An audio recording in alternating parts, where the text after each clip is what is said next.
সিঙ্গারা।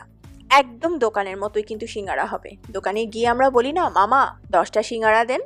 আর এখন দোকানে গিয়ে বলতে হবে না, মামা 10টা সিঙ্গারা দেন। এখন নিজেই বাসায় ইচ্ছা মতো সিঙ্গারা বানিয়ে ফেলবেন।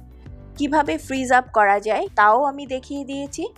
দয়া করে পুরা রেসিপিটা দেখবেন, তাহলেই আপনারা বাসায় ঠিক এক্সাক্ট দোকানের সিঙ্গারা তৈরি করতে পারবেন। আশা করি আপনাদের এই রেসিপি ভালো লাগবে। রেসিপি ভালো লাগলে আমার চ্যানেলকে প্লিজ সাবস্ক্রাইব করবেন আর আমার রান্নার ভিডিওগুলো ফ্রেন্ডস অ্যান্ড ফ্যামিলির সাথে শেয়ার করবেন। এখন আমি 2 কাপ ময়দা নিয়ে নিচ্ছি, তার সাথে আধা চা চামচ লবণ দিয়ে দিলাম।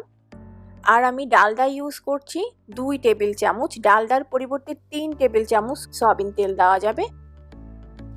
আমি ডালডা এবং সয়াবিন তেল দিচ্ছি। সয়াবিন তেল হচ্ছে 3 টেবিল চামচ। যদি ডালডা না থাকে সেই ক্ষেত্রে টোটাল 6 টেবিল চামচ সয়াবিন তেল দিতে হবে এবং খুব ভালোভাবে